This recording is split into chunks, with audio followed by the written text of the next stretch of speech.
Hi hello friends, welcome back to my channel. ಎಲ್ಲರೂ ಹೇಗಿದ್ದೀರಾ, ಚೆನ್ನಾಗಿದ್ದೀರಾ ಅಂತ ಅನ್ಕೊತೀನಿ. ಸೊ ಮತ್ತೊಂದು ವಿಡಿಯೋನಲ್ಲಿ ಇವತ್ತು ಬಂದಿದ್ದೀನಿ.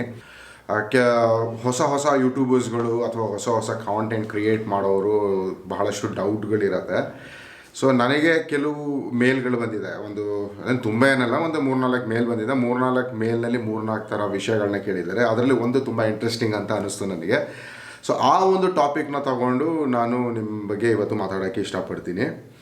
ಸೊ ಅವರ ಹೆಸರು ಬಂದು ರಾಜೀವ್ ಚೌಹಾನ್ ಅಂತ. ಸೊ ನನ್ನ ಇವತ್ತಿನ ಪ್ರಶ್ನೆ ಬಂದು ರಾಜೀವ್ ಚೌಹಾನ್ ಅವರು ಕೇಳಿದ್ದಾರೆ. ಅವ್ರು ಕೇಳಿರುವಂಥ ಪ್ರಶ್ನೆ ಬಂದ್ಬಿಟ್ಟು, ನೀವು ಏರಿಯಲ್ ಶಾಟ್ನ ಹೇಗೆ ತೆಗಿತೀರಾ ಹಾಗೂ ನೀವು ಯೂಸ್ ಮಾಡುವಂಥ ವಸ್ತು ಏನು ಏರಿಯಲ್ ಶಾಟ್ನ ತೆಗಿಯೋದಕ್ಕೆ, ಬಟ್ ಅದನ್ನು ಹೇಗೆ ತೆಗಿತೀರಾ ಅಂತ ಕ್ವೆಶ್ಚನ್ ಮಾಡಿದ್ದಾರೆ.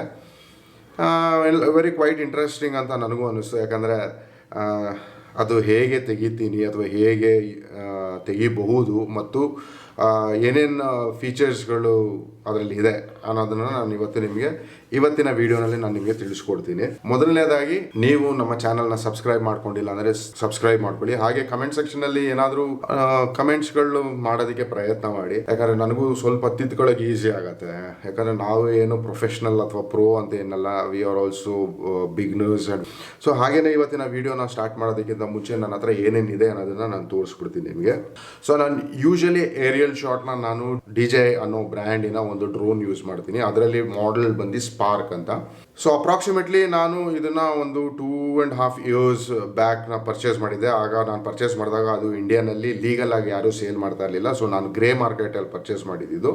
ರಫ್ಲಿ ಅರೌಂಡ್ 65,000 ಏನೋ ಕೊಟ್ಟಿದ್ದೆ ಅವಾಗ ಗ್ರೇ ಮಾರ್ಕೆಟ್ನಲ್ಲಿ. ನಾನು ನನ್ನ ಪ್ರತಿಯೊಂದು ವೀಡಿಯೋನಲ್ಲಿ ನಾನು ಜಸ್ಟ್ 30 ಸೆಕೆಂಡ್ ವೀಡಿಯೋ ಅಥವಾ ಕ್ಲಿಪ್ಪಿಂಗ್ನ ನಾನು ಯೂಸ್ ಮಾಡ್ತೀನಿ ಅಷ್ಟೇ, ನನ್ನ ಒಂದು ವ್ಲಾಗ್ನಲ್ಲಿ. But that matters the most. ನಾನು ಆಗ ತೊಗೊಂಡಿದ್ದು DJI ಸ್ಪಾರ್ಕ್ನ ಫ್ಲೈಮೋರ್ ಕಾಂಬೋ ಅಂತ. ಫ್ಲೈಮೋರ್ ಕಾಂಬೋನಲ್ಲಿ ನನಗೆ ಏನೇನು ಸಿಕ್ತು ಆವಾಗ ಅಂದರೆ, ನನಗೆ DJIದು ಮೇನ್ ಯೂನಿಟ್ ಅಥವಾ ಏನು ಡ್ರೋನ್ ಇದೆ ಅದು ಡ್ರೋನ್ ಸಿಕ್ತು. ಅದ್ರ ಜೊತೆಗೆ 2 ಬ್ಯಾಟ್ರಿ, ಒಂದು ರಿಮೋಟ್ ಕಂಟ್ರೋಲು, ಒಂದು ಚಾರ್ಜಿಂಗ್ ಕೇಬಲು, ಒಂದು ಚಾರ್ಜರ್. ಸೊ ಇದು ನನಗೆ ಹೋಲ್ ಬಲ್ಕ್ ಅಥವಾ ಹೋಲ್ ಸೆಟ್ ಅಂತ ನನಗೆ ಸೇಲ್ ಮಾಡಿದ್ರು ಅವಾಗ. ಸೊ ನಾನು ಅದ್ರ ಜೊತೆಗೆ ಇನ್ನೂ 2 ಎಕ್ಸ್ಟ್ರಾ ಬ್ಯಾಟ್ರಿ ಪ್ಲಸ್ ಒಂದು ಅಡಿಷ್ನಲ್ ಚಾರ್ಜರ್ನ ಪರ್ಚೇಸ್ ಮಾಡಿದ್ದೆ. ಅದು ನಾನು ಚೈನೀಸ್ ಕಂಪ್ನಿಯಿಂದ ಪರ್ಚೇಸ್ ಮಾಡಿದ್ದೆ. ಸೊ ಇದು ನನ್ನ ಒಂದು ಏರಿಯಲಿ ವ್ಯೂಗೆ ಯೂಸ್ ಮಾಡುವಂಥ ಸೆಟಪ್.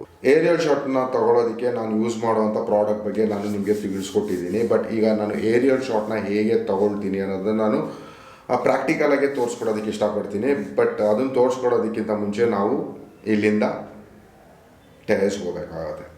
ಬನ್ನಿ, ಸೊ ಟೆರೇಸ್ಗೆ ಹೋಗೋಣ. ಟೆರೇಸಿಗೆ ಬಂದಿದ್ದೀನಿ. ಸೊ ಇಲ್ಲಿ ಇವಾಗ ಬಿಸಿಲು ನನಗೆ ಆ ಕಡೆಯಿಂದ ಹೊಡಿತಾ ಇದೆ, ನನ್ನ ಬ್ಯಾಕ್ ಸೈಡಿಂದ. ಇದು ಸ್ವಲ್ಪ ಕವರ್ಡ್ ಸ್ಪೇಸು. ಈ ಕವರ್ಡ್ ಸ್ಪೇಸಲ್ಲಿ ನಾವು ಫ್ಲೈಟ್ನ ತೋರಿಸೋದು ಸ್ವಲ್ಪ ಕಷ್ಟ ಆಗುತ್ತೆ. ಬಟ್ ನಾನೇನು ಮಾಡ್ತೀನಿ, ಫುಲ್ ಮೇಲೆ ಹೋದರೆ ಟೆರೇಸು ನನಗೆ ಬಿಸಿಲು ಸೈಡಿಂದ ಹೊಡಿತಾ ಇರೋದ್ರಿಂದ ನನಗೆ ಕರೆಕ್ಟಾಗಿ ತೋರ್ಸೋಕ್ಕಾಗಲ್ಲ. ಯಾಕಂದರೆ ನನಗೆ ಮೊಬೈಲ್ ಮೇಲೆ ಬಿಸಿಲು ಬೀಳ್ತಾ ಇದ್ದರೆ ವೀಡಿಯೋನ ರೆಕಾರ್ಡ್ ಮಾಡ್ಕೊಳ್ಳೋದು ತುಂಬ ಕಷ್ಟ ಆಗುತ್ತೆ.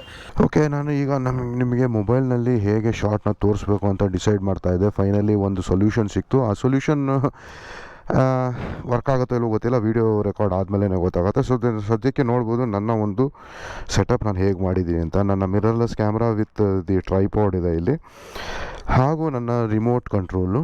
ಇದು DJI ಡ್ರೋನ್ ಸ್ಪಾರ್ಕ್. ಸೊ ಮೊದಲನೇದಾಗಿ ನಾವು ಡ್ರೋನ್ ತೆಗೆದಾಗ ಎಲ್ಲ ವಿಂಗ್ಸ್ಗಳು ಫೋಲ್ಡ್ ಮಾಡಿರ್ತೀವಿ. ಅದನ್ನು ನಾವು ಓಪನ್ ಅಪ್ ಮಾಡ್ಕೋಬೇಕು. ಬಟ್ ಈಗ ಬರೋವಂಥ ಹೊಸ ಮಾಡೆಲ್ನಲ್ಲಿ ಹಾಗೇನಿಲ್ಲ. It is very much flexible. ಸುಮ್ಮನೆ ಹಿಂಗೆ ಅಂದ್ರೇ ಅದು ಕ್ಲೋಸ್ ಆಗುತ್ತೆ, ಓಪನ್ ಆಗುತ್ತೆ.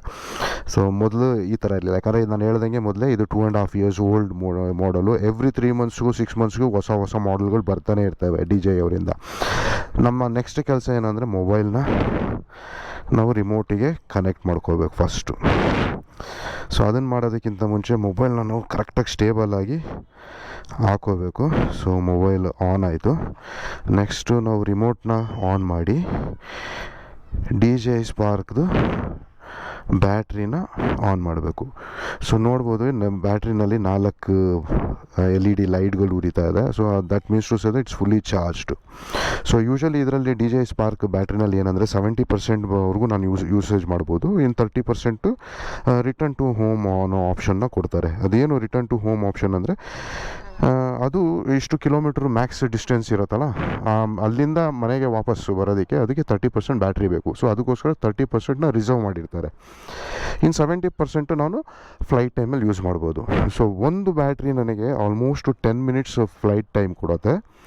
ನಾನು 4 ಬ್ಯಾಟ್ರಿ ಇಟ್ಟಿದ್ದೀನಿ. ಸೊ ನನಗೆ ಆಲ್ಮೋಸ್ಟ್ 40 ಮಿನಿಟ್ಸು ಫ್ಲೈಟ್ ಟೈಮ್ ಸಿಗುತ್ತೆ. ಸೊ ಅಂದರೆ ಅದರಲ್ಲಿ 30% ತೆಗೆದುಬಿಡಿ. 40 ಮಿನಿಟ್ಸಲ್ಲಿ 30% ತೆಗೆದುಬಿಟ್ರೆ ನಿಮಗೆ ಇನ್ನೇನು ಉಳಿಯುತ್ತೋ ಅಷ್ಟು ಮಾತ್ರ ನಾನು ಫ್ಲೈಟ್ ಟೈಮ್ ಮಾಡ್ಬೋದು. But that is more than enough for me to take the aerial shots. Usually ನಾನು ಒಂದೇ ಬ್ಯಾಟ್ರಿನಲ್ಲಿ ಆಲ್ಮೋಸ್ಟ್ ಆಲ್ ನನಗೆ ಏನು ಶಾರ್ಟ್ಸ್ ಬೇಕೋ ಅದನ್ನು ನಾನು ತೊಗೊಬಿಟ್ಟಿರ್ತೀನಿ. ಈಗ ನನಗೆ ಅಲ್ಲಿ ಇದಾದ ಮೇಲೆ ಸ್ಪಾರ್ಕ್ನಲ್ಲಿ ಆನ್ ಮಾಡಿದೆ, ಇದರಲ್ಲಿ ಆನ್ ಮಾಡಿದೆ. ಈಗ ನಾನು ಮೊಬೈಲ್ನ ಕನೆಕ್ಟ್ ಮಾಡ್ಕೋಬೇಕು. ಸೊ ಮೊಬೈಲ್ನ ನಾನು ರಿಮೋಟಿಗೆ ನೋಡ್ಬೋದು, ಇಲ್ಲಿ ಸ್ಪಾರ್ಕ್ RC ಅಂತ ಬಂದಿದೆ. ಸೊ ಇದನ್ನು ನಾನು ಟ್ಯಾಪ್ ಮಾಡ್ತಿದ್ದಂಗೆ it will connect. So technically now the remote is connected to the drone and the remote is also connected to the phone. So ಈಗ ನೆಕ್ಸ್ಟ್ ಕೆಲಸ ಏನಂದರೆ we have to connect all this thing to the DJI ಅವರ ಆ್ಯಪಿಗೆ. So ನಾನು ಒಂದ್ಸರಿ DJI ಇದು app open ಮಾಡ್ತಿದ್ದಂಗೆ ಇದು version checking ಎಲ್ಲ ಮಾಡ್ಕೊಳತ್ತೆ. ಏನಾದರೂ ಅಪ್ಡೇಟ್ಸ್ ಇದೆಯಾ ಅದೆಲ್ಲ ನೋಡಿಕೊಂಡು ಆಮೇಲೆ ನನಗೆ ಗೋ ಫ್ಲೈ ಆಪ್ಷನ್ ಕೊಡುತ್ತೆ ಹಿಂಗೆ. So it will select the model. So ಇಲ್ಲಿ ನೋಡ್ಬೋದು ಇದು ನನ್ನ ಮಾಡಲು. ಸೊ ಯೂಶ್ವಲಿ ನೋಡಿ ಅಪ್ಡೇಟ್ ಒಂದಿದೆ. So right now I will ignore that. Okay, so I will tap on go fly. So ನಾನು ಗೋ ಫ್ಲೈ ಅಂತ ಟ್ಯಾಪ್ ಮಾಡ್ತಿದ್ದಂಗೆ you can see that these are all the settings ಇದಿವೆಲ್ಲ. ಈ ಸೆಟ್ಟಿಂಗ್ಸ್ ಎಲ್ಲ open ಆಗುತ್ತೆ. ಬಟ್ ನಾನು ಆಲ್ರೆಡಿ ಇವೆಲ್ಲ ನನ್ನ ತಕ್ಕಂತೆ ನನಗೆ ಏನು ಬೇಕು ಅನ್ನೋದನ್ನ ನಾನು ಆಲ್ರೆಡಿ ಮಾಡ್ಕೊಬಿಟ್ಟಿದ್ದೀನಿ. ಸೊ ಇನ್ನೇನು ಮಾಡುವಂಥದ್ದು ಇರೋದಿಲ್ಲ. So I just cancel that.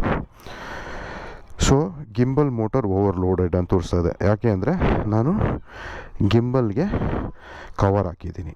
So ಈ ಕವರ್ನ ನಾನು ಇವಾಗ ಜಸ್ಟ್ ರಿಮೂವ್ ಇಟ್.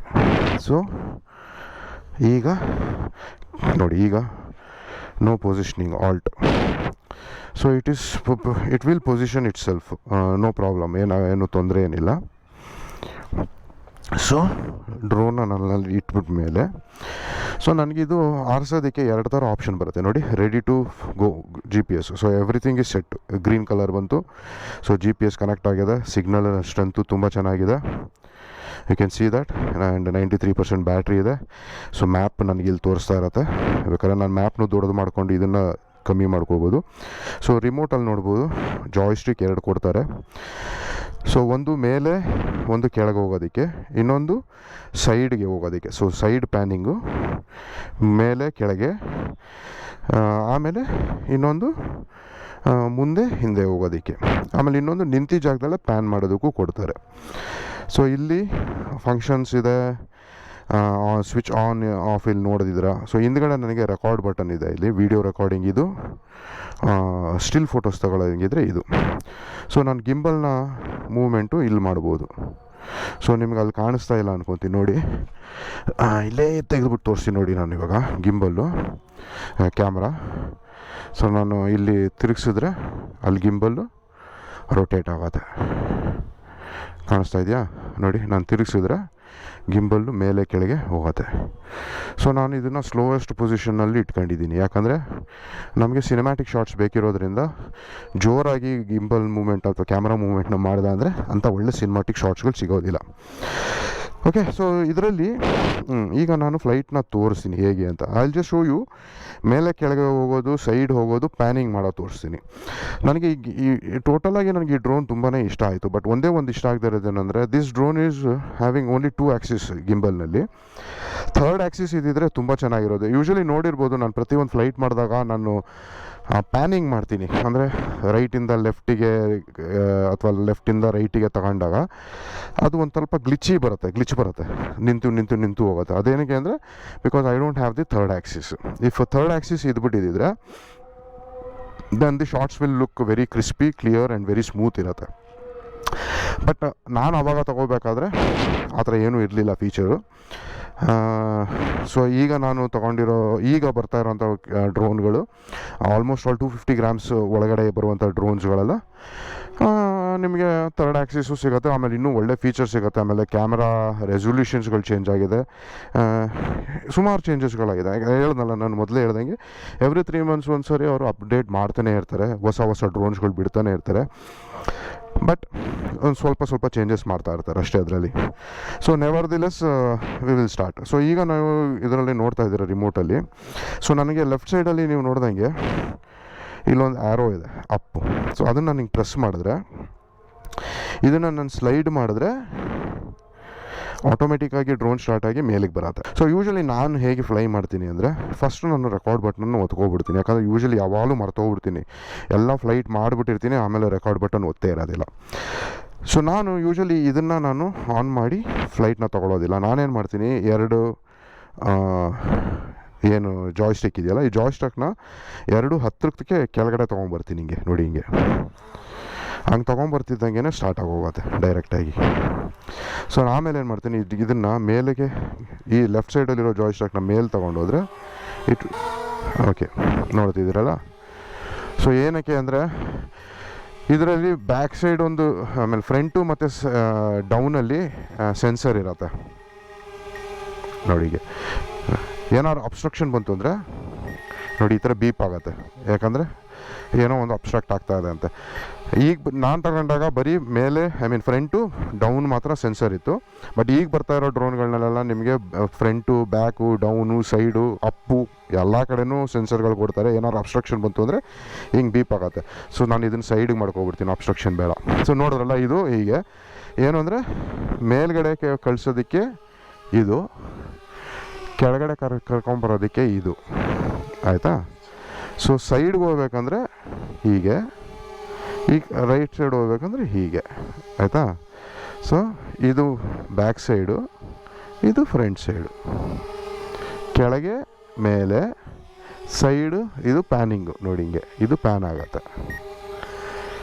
ಸೊ ಕಾಣಿಸ್ತಾ ಇದೆಯಾ, ಪ್ಯಾನ್ ಆಗೋದು, ಇದು ಪ್ಯಾನ್ ಆಗುತ್ತೆ, ಅರ್ಥ ಆಯ್ತಾ. ಸೊ ಇಷ್ಟೇ ಗಿಂಬಲ್ ಮೂಮೆಂಟ್. ಸೊ ನಿಮ್ಮ ಕೈನಲ್ಲೇ ಎಲ್ಲನೂ ಮಾಡ್ಕೊಬಿಡ್ಬೋದು. ಅದು ಬಿಟ್ಟರೆ ನೀವು ನೋಡ್ಬೋದು, ಗಿಂಬಲ್ನ ನಾನು ಕ್ಯಾಮ್ರಾನ ಕೆಳಗೆ ಮೇಲೆ ಮಾಡೋದು, ಎಷ್ಟು ಸಿನಿಮ್ಯಾಟಿಕ್ ಶಾಟಲ್ಲಿ ಕೆಳಗೆ ಅಥವಾ ಸ್ಲೋ ಆಗಿ ಮಾಡ್ತೀನಿ ನೋಡಿ. ಈಗ ನೋಡಿ, ಇದು ಸಿನಿಮ್ಯಾಟಿಕ್ ಶಾಟ್ ತೋರಿಸುತ್ತೆ. ಸೊ ಇದು ಆ್ಯಕ್ಚುಲ್ ಆಗಿದ್ದು. ಓಕೆ, ಇದು ಬಿಟ್ಟ ಮೇಲೆ ನಾನು ನೆಕ್ಸ್ಟ್ ನಿಮ್ಗೆ ತೋರ್ಸೋಕ್ಕೆ ಇಷ್ಟಪಡೋದೇನು ಅಂದರೆ, ಇಷ್ಟೇ. ಇದರಲ್ಲಿ ಏನು ಅಂತ ಏನು ಕಾಂಪ್ಲಿಕೇಟೆಡ್ ಏನಿಲ್ಲ. ಪ್ರೀ ಸೆಟ್ಟಿಂಗ್ಸ್ ಕೊಟ್ಟಿರ್ತಾರೆ, ಕ್ವಿಕ್ ಶಾಟ್ಸ್ ಅಂತ. ಆ ಕ್ವಿಕ್ ಶಾಟ್ಸ್ ನಿಮಗೆ ಇಲ್ಲಿ ತೋರಿಸಿ ನೋಡಿ, ಇದು ಕ್ವಿಕ್ ಶಾಟ್ಸು. ಇದರಲ್ಲಿ ಆ್ಯಕ್ಟಿವ್ ಟ್ರ್ಯಾಕ್ ಇದೆ, ಕ್ವಿಕ್ ಶಾಟ್ಸ್ ಇದೆ, ಗೆಸ್ಚರ್ ಕಂಟ್ರೋಲ್ ಇದೆ, ಟ್ರೈಪಾಡು ಇದೆ. ಸೊ ಇದೆಲ್ಲ ಒಂದೊಂದು ಫೀಚರ್ಸ್ನ ನಾನು ಎಕ್ಸ್ಪ್ಲೇನ್ ಮಾಡ್ತಾ ಹೋದ ಅಂದರೆ ತುಂಬಾ ಇದಾಗುತ್ತೆ. ಇದು ಆ್ಯಕ್ಟಿವ್ ಟ್ರ್ಯಾಕ್ ಏನು ಅಂದರೆ, ನಾನು ನಿಮಗೆ ತೋರಿಸಿರ್ಬೋದು, ಯಾವುದಾವುದು Dandiganahalli dam. So I think Dandiganahalli dam, ಅಲ್ಲಿಗೆ ಹೋಗಿದ್ದಾಗ ನೀವು ನೋಡಿರ್ಬೋದು, ನಾನು ಗಾಡಿನಲ್ಲಿ ಹೋಗ್ತಾಯಿದ್ರೆ ಡ್ರೋನು ನನ್ನಿಂದ ಶಾಟ್ ತೆಕ್ಕೊಂಡು ಬರ್ತಾಯಿತ್ತು. So that is the active track. ಅಂದರೆ ನಾನು ಎಲ್ಲಿ ಹೋಗ್ತೀನೋ ಅದನ್ನು ನನ್ನನ್ನು ಅದು ಟ್ರ್ಯಾಕ್ ಮಾಡೋ ಥರ ಇದು ಮಾಡಿಬಿಟ್ಟು ರೆಕಾರ್ಡ್ ಮಾಡ್ತಾ ಬರುತ್ತೆ. ಸೊ ಅದ್ರದ್ದು ಒಂದು ಗ್ಲಿಮ್ಸ್ ಆಗ್ತಾ ಇದ್ದೀನಿ ನೋಡಿ ನೀವು, ಹೇಗೆ ಅದು ನನ್ನ ಗಾಡಿನ ಫಾಲೋ ಮಾಡ್ಕೊಳ್ತಾನೇ ಬರ್ತಾ ಇರುತ್ತೆ ಅದು. ಸೊ ನಾನು ಎಷ್ಟು ದೂರ ಅದು ಹೋಗ್ತೀನೋ ಅಷ್ಟು ದೂರನೂ ಬರುತ್ತೆ, ಅಂದರೆ ಬ್ಯಾಟ್ರಿ ಇರೋವರೆಗೂ ಅದು ಹಾಗೆ ಬರ್ತಾನೆ ಇರುತ್ತೆ.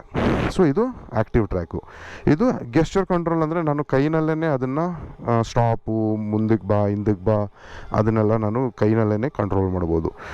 ಸೊ ಟ್ರೈಪಾಡ್ ಬಗ್ಗೆ ಹೇಳ್ಬೇಕಾದ್ರೆ ತುಂಬಾ ಇದಿದೆ, ಯಾಕಂದರೆ ಸ್ವಲ್ಪ ಕನ್ಫ್ಯೂಸಿಂಗ್ ಅದು. ಅದು ಬಿಟ್ಟರೆ ನೆಕ್ಸ್ಟ್ ಕ್ವಿಕ್ ಶಾಟ್ಸ್ ನೋಡಿ. ಕ್ವಿಕ್ ಶಾಟ್ಸ್ ಏನು ಅಂದರೆ ನೋಡಿ, ಹಿಂಗೆ. ಸೊ ಹಿಂಗೆ ಕ್ವಿಕ್ ಶಾಟಲ್ಲಿ ನಾನು ಕ್ಲಿಕ್ ಮಾಡಿಬಿಟ್ಮೇಲೆ ನಾನು ಹೀಗೆ ಅಲೈನ್ ಮಾಡ್ಕೊಂಡು, ಅಂದರೆ ನನಗೆ 4 ಥರ ಶಾಟ್ ಸಿಗುತ್ತೆ, ಆಯಿತಾ. ಸೊ ನಾನು ಮೊದಲನೇದು ಡ್ರೋನಿ ತೋರಿಸ್ತೀನಿ ನಿಮಗೆ. ಸೊ ಇದು ಡ್ರೋನಿ. ಸೊ ಡಿಸ್ಟೆನ್ಸು ನನಗೆ 40 ಮೀಟ್ರ್ವರೆಗೂ ತೋರಿಸುತ್ತೆ. ಬಟ್ ನಾನು ನಿಮಗೆ ಬರೀ ಎಕ್ಸಾಂಪಲ್ ಕೊಡ್ತಿರೋದ್ರಿಂದ ಜಾಸ್ತಿ ದೂರ ಏನು ಕಳಿಸೋದಿಲ್ಲ. ಸೊ ನೋಡಿ, ಇದು ಹಿಂಗೆ ಗೋ ಅಂತ ಕೊಟ್ಟಿದ ತಕ್ಷಣ ಆಟೋಮೆಟಿಕ್ಕಾಗಿ ಅದು ನನ್ನನ್ನು ನೋಡಿಕೊಂಡು ಹಿಂದಕ್ಕೆ ಹೋಗೋಕ್ಕೆ ಸ್ಟಾರ್ಟ್ ಮಾಡತ್ತೆ. ಅದು ಹಿಂದಕ್ಕೆ ಹೋಗಿ ಮೇಲಕ್ಕೆ ಹೋಗುತ್ತೆ ನೋಡಿ, ಹಾಗೆ. ಸೊ ಇದರಿಂದ ಏನಾಗುತ್ತೆ ಅಂದರೆ, ಓಕೆ, ಇಲ್ಲಿ ಸ್ಟಾಪ್ ಬಟನ್ ಇದೆ, ಸ್ಟಾಪ್ ಮಾಡ್ತೀನಿ, ಅಲ್ಲೊಂದು ಹದ್ದು ಅರ್ಥ ಇದೆ. ಓಕೆ, ಸೊ ಇದು ಡ್ರೋನಿ ಶಾಟ್. ಸೊ ಬಂತು ನೋಡಿ ಡ್ರೋನ್ ಇಲ್ಲಿ. ಈಗ ನೆಕ್ಸ್ಟ್ ಶಾಟ್ ತೋರಿಸ್ತೀನಿ ನೋಡಿ ನಿಮಗೆ. ಈ ಥರ 4-5 ಶಾಟ್ ಅವರು ಕೊಟ್ಬಿಟ್ಟಿರ್ತಾರೆ. ಸೊ ನಾನು ಅದನ್ನು ಪ್ರೆಸ್ ಮಾಡ್ತಿದ್ದಂಗೆ ಅದು ರೆಕಾರ್ಡ್ ಮಾಡ್ಕೊಳಕ್ಕೆ ಸ್ಟಾರ್ಟ್ ಆಗುತ್ತೆ. ಸೊ ಸೆಕೆಂಡ್ ಶಾಟ್ ಒಂದು ತೋರಿಸ್ತೀನಿ ನಿಮಗೆ. ಈಗ ನೋಡಿ ರೈಟ್ ಅಬೌವ್ ಇದೆ, ನಾನು ಹೆಲ್ಮೆಟ್ ಹಾಕೊಂಡಿದ್ದೀನಿ ನೋಡಿ, ಯಾಕಂದರೆ ನಾನು ವಿಡಿಯೋ ರೆಕಾರ್ಡ್ ಮಾಡಬೇಕಲ್ಲ. ಸೊ ನೋಡ್ಬೋದು ಇಲ್ಲಿ ಗೋಪ್ರೋ ಇದೆ. ಸೊ ಗೋಪ್ರೋಯಿಂದ ರೆಕಾರ್ಡ್ ಮಾಡ್ತಾ ಇದ್ದೀನಿ, ನಿಮಗೆ ಶಾರ್ಟ್ ತೋರಿಸ್ತಾ ಇದ್ದೀನಿ. ಈಗ ಮತ್ತೆ ನಾನು ಕ್ವಿಕ್ ಶಾರ್ಟ್ಗೆ ಸೆಲೆಕ್ಟ್ ಮಾಡ್ಕೊತೀನಿ, ರಾಕೆಟ್ ತೋರಿಸ್ತೀನಿ. ಈಗ ಈ ರಾಕೆಟ್ ಏನು ಅಂದರೆ ಗೋ ನೋಡಿ, ಅದೇನು ಮಾಡುತ್ತೆ ಅಂದರೆ ಈ ಶಾರ್ಟ್ಗಳನ್ನೆಲ್ಲ ನಾನು ತುಂಬಾ ಯೂಸ್ ಮಾಡೋವಂಥ ಶಾರ್ಟ್ಗಳು. ಏನಾಗುತ್ತೆ ಅಂದರೆ ಡ್ರೋನು ನನ್ನ ವರ್ಟಿಕಲ್ಲಾಗಿ ನನ್ನ ತಲೆ ಮೇಲಿಂದ ಹೋಗೋದಕ್ಕೆ ಸ್ಟಾರ್ಟ್ ಮಾಡುತ್ತೆ. ಎಲ್ಲ ನನ್ನ ಸರೌಂಡಿಂಗ್ನಲ್ಲಿ ಇರೋದನ್ನೆಲ್ಲ ಜಾಗ ತೋರಿಸ್ಕೊಂಡು ವರ್ಟಿಕಲ್ಲಾಗಿ ನೋಡಿದ್ರಲ್ಲ ಹೊರಟೋಯ್ತು, ಎಲ್ಲೋ ಹೊರಟೋಯ್ತು. So I think I will stop here.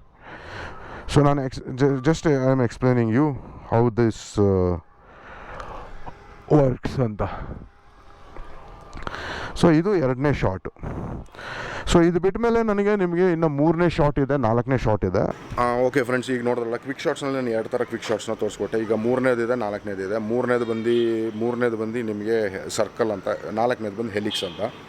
ಈ ಸರ್ಕಲ್ ಶಾಟ್ನ ನಾನು ಮಂದರಗಿರಿ ಟೆಂಪಲ್ಗೆ ಅಥವಾ ಜೈನ್ ಟೆಂಪಲ್ಗೆ ಯಾವಾಗ ಹೋಗಿದ್ನಲ್ಲ, ಅದು ಬೆಟ್ಟನ ನಾನು ಹತ್ತಿದಾಗ ನಾನು ಗಾಡಿನ ಒಂದು ಶಾಟ್ ತೆಗೆದಿದ್ದೆ. ಅದನ್ನ ಇವಾಗ ನೋಡ್ತಾ ಇದ್ದೀರಲ್ಲ ನೀವು, ಆ ಶಾಟ್ನ ನಾನು ಸರ್ಕಲ್ ಮೂಮೆಂಟಲ್ಲಿ ಅದನ್ನು ನಾನು ಯಾವ ಡಿಸ್ಟೆನ್ಸಿಗೆ ಬೇಕಾದ್ರೂ ಇಟ್ಕೊಂಡು ನಾನು ತೊಗೋಬೋದು. ನನಗೆ ಅದನ್ನು ನಾನು ಕ್ಲೋಸ್ ಪ್ರಾಕ್ಸಿಮಿಟಿ ಅಂದರೆ 10 ಅಡಿ ದೂರದಲ್ಲಿ ಇಟ್ಬಿಟ್ಟು ತೆಗೆದಿದ್ದು. ಬಟ್ ನನ್ನ ಇಂಟೆನ್ಷನ್ ಆ ವಿಡಿಯೋ ಶೂಟ್ ತೆಗೆಯೋದು ಏನಿತ್ತು ಅಂದರೆ ಬೆಟ್ಟದ ಮೇಲೆ ನಾವು ಗಾಡಿ ನಿಲ್ಸ್ಕೊಂಡಿರೋ ಥರ ಅದು ನಮ್ಮನ್ನು ರೆಕಾರ್ಡ್ ಮಾಡ್ತಾ ಇದೆ ಅಂತ. ಬಟ್ ಅದನ್ನೇ ನಾನು ಸ್ವಲ್ಪ ದೂರದಲ್ಲಿ ಇಟ್ಬಿಟ್ಟು ಮಾಡ್ದೆ ಅಂದರೆ ಏನಾಗುತ್ತೆ, ಅದು ಎಂಟೈರ್ ಬೆಟ್ಟನೇ ಕವರ್ ಮಾಡ್ತಾ ಇರುತ್ತೆ, ನಿಮಗೆ ಒಳ್ಳೆ ವ್ಯೂ ಸಿಗುತ್ತೆ ಆ ಜಾಗದ್ದು ಹೇಗಿರುತ್ತೆ ಅನ್ನೋದು. ಬಟ್ ಅವತ್ತಿನ ದಿನ ನನಗೆ ಆ ಇಂಟೆನ್ಷನ್ ಇರಲಿಲ್ಲ, ನಾನು ಗಾಡಿ ತೆಗಿಬೇಕು ಅಂತ ಅದನ್ನು ತೆಗೆದಿದ್ದು. ನೆಕ್ಸ್ಟ್ ಶಾಟ್ ಬಂದು ಹೀಲಿಕ್ಸ್ ಅಂತ. ಹೀಲಿಕ್ಸ್ ಈಗ ನಿಮಗೆ ಈ ಐಸ್ ಕ್ರೀಮ್ದು ಕೋನ್ ನೋಡಿರ್ತೀರಲ್ಲ, ಆ ಕೋನ್ ಥರ ಅದು ಏನಂದರೆ ಕೆಳಗಡೆಯಿಂದ ಅಂದರೆ ನಾನು ಒಂದು 10 ಅಡಿ ದೂರದಲ್ಲಿ ಇಟ್ಬಿಟ್ಟು ಡ್ರೋನ್ನ ನಿಲ್ಲಿಸ್ಬಿಟ್ಟು ನನ್ನನ್ನು ಲಾಕ್ ಮಾಡಿ ಅದನ್ನು ಆನ್ ಮಾಡಿದ್ರೆ ಅದೇನಾಗುತ್ತೆ, ರೊಟೇಟ್ ಆಗ್ತಾ ಮೇಲೆ ಹೋಗುತ್ತೆ. ಅಂದರೆ ಐಸ್ ಕ್ರೀಮ್ ಕೋನ್ನ ಕೆಳಗಿಂದ ಮೇಲಿಗೆ ಯೋಚನೆ ಮಾಡಿ ನೀವು. ಸೊ ಕೆಳಗಿಂದ ಮೇಲಿಗೆ ರೊಟೇಟ್ ಆಗ್ತಾ ಅಂದಮೇಲೆ ದೂರ ಹೋಗ್ತಾ ಇರುತ್ತೆ. ದೂರ ಹೋಗ್ತಾ ಮೇಲ್ವರೆಗೂ ನನ್ನನ್ನು ಲಾಕ್ ಮಾಡ್ಕೊಂಡೇ ಹೋಗುತ್ತೆ. ಸೊ ಇದು ಆ ಶಾಟ್ನ ನಾನು ಎಲ್ಲೂ ಟ್ರೈ ಮಾಡಿಲ್ಲ, ಯಾಕಂದರೆ ನಾನು ಪ್ರತಿಯೊಂದು ವೀಡಿಯೋನ ಶೂಟ್ ಮಾಡೋಕ್ಕೆ ಹೋದಾಗ ಏನಾಗುತ್ತೆ ಅಂದರೆ, ನಾನು ಇಲ್ಲ ಅದನ್ನು ಡ್ರೋನ್ ಶಾಟ್ ತಗೊಳ್ಬೇಕಾದ್ರೆ ನಾನು ಯಾವುದೋ ಒಂದು ಬೆಟ್ಟದ ಮೇಲೆ ಇರ್ತೀನಿ, ಅಂಥ ಜಾಗದಲ್ಲಿ ಇರ್ತೀನಿ. ಅಂಥ ಜಾಗದಲ್ಲೆಲ್ಲ ಹೀಲಿಕ್ಸ್ ಶಾಟ್ಸ್ಗಳು ತೆಗೆಯೋದಕ್ಕೆ ಸ್ವಲ್ಪ ಭಯ ಆಗುತ್ತೆ, ಯಾಕಂದರೆ ಅದು ಡ್ರೋನ್ ತುಂಬ ದೂರ ಹಾರ್ತಾ ಇರುತ್ತೆ. ಯೂಶ್ವಲಿ ಬೆಟ್ಟದ ಮೇಲೆ ಏನಂದ್ರೆ ತುಂಬಾ ಗಾಳಿ ಇರುತ್ತೆ, ಆ ಗಾಳಿಯಿಂದ ಎಲ್ಲಾದರೂ ಹಾರೋಗ್ಬಿಡುತ್ತೋ ಅನ್ನೋ ಒಂದು ಭಯದಿಂದ ಅದನ್ನು ತೆಗಿಯೋಕೋದು ಆ ಶಾಟ್ನ ನಾನು ಯಾವತ್ತೂ ಟ್ರೈ ಮಾಡೋಕ್ಕೆ ಹೋಗಿಲ್ಲ. ಬಟ್ ಗ್ರೌಂಡ್ ಲೆವೆಲ್ನಲ್ಲಿ ಸುಮಾರು ಕಡೆ ನಾನು ಶಾಟ್ನ ಟ್ರೈ ಮಾಡಿದ್ದೀನಿ. ಬಟ್ ಅದ್ರದ್ದು ಫುಟೇಜ್ ಸಿಕ್ಕಿದ್ರೆ ನಿಮಗೆ ತೋರಿಸ್ತೀನಿ. ಅಕಸ್ಮಾತ್ ಫುಟೇಜ್ ಸಿಗಲಿಲ್ಲ ಅಂದರೆ ಏನು ಬೇಜಾರು ಮಾಡ್ಕೋಬೇಡಿ. ಸೊ ಈ ರೀತಿ ಇದೆ. ಯೂಶ್ವಲಿ ನಾನು ವ್ಲಾಗ್ಗೆ ಈ 4ನ್ನೇ ಇಂಕಾರ್ಪೊರೇಟ್ ಮಾಡೋದಕ್ಕೆ ಟ್ರೈ ಮಾಡ್ತೀನಿ. ಇದನ್ನು ಬಿಟ್ಟು ನಾನು ಬೇರೆ ಥರ ಶಾರ್ಟ್ಸ್ಗಳು ತೆಗಿಯೋದಿಲ್ವ ಅಂದರೆ ಡೆಫಿನೆಟ್ಲಿ ತೆಗಿತೀನಿ. ಯಾಕಂದರೆ ನನಗೆ 40 ಮಿನಿಟ್ಸ್ ಫ್ಲೈಟ್ ಟೈಮ್ ಸಿಗೋದ್ರಿಂದ ಒಂದ್ಸರಿ ರೈಡ್ಗೆ ಹೋಗ್ಬಿಟ್ಟು ಬಂದಾದರೆ ನನ್ನ ಪರ್ಸ್ನಲ್ ಯೂಸ್ಗೋಸ್ಕರ ನಾನು ಕೆಲವು ವೀಡಿಯೋ ಶಾರ್ಟ್ಸ್ಗಳನ್ನ ಮಾಡ್ಕೊತೀನಿ. ಆ 40 ಮಿನಿಟ್ಸ್ ಬ್ಯಾಟ್ರಿ ಏನಿದೆ ಅದನ್ನೆಲ್ಲ ನಾನು ಯೂಟಿಲೈಸ್ ಮಾಡಿಬಿಡ್ತೀನಿ, ಯಾವುದೂ ಬಿಡೋದಿಲ್ಲ, ಮನೆಗೆ ಬಂದಿಡ್ತೀನಿ. ಬಟ್ ವ್ಲಾಗಿಗೆ ಮಾತ್ರ ನಾನು ಕೆಲವೊಂದು ಯಾವುದು ಕ್ವಿಕ್ ಶಾರ್ಟ್ಸ್ ಇದೆಯಲ್ಲ, ಆ ಕ್ವಿಕ್ ಶಾರ್ಟ್ಸ್ನಲ್ಲಿ ಮಾತ್ರ ನಾನು ಇಂಕಾರ್ಪೊರೇಟ್ ಮಾಡ್ತಾ ಹೋಗ್ತೀನಿ. ಹೋಪ್ಫುಲಿ ಅದು ನಿಮಗೆ ತುಂಬ ಇಂಟ್ರೆಸ್ಟಿಂಗ್ ಆಗಿರುತ್ತೆ ಅಂತ ಅಂದ್ಕೊತೀನಿ. ಸೊ ಅಷ್ಟೇ ಅಂದ್ಕೊತೀನಿ ಫ್ರೆಂಡ್ಸ್. ಚೌಹಾನ್ ಅವರು ಕೇಳಿದಂಥ ಪ್ರಶ್ನೆಗೆ ನಾನು ಇವತ್ತು ಉತ್ತರ ಕೊಟ್ಟಿದ್ದೀನಿ.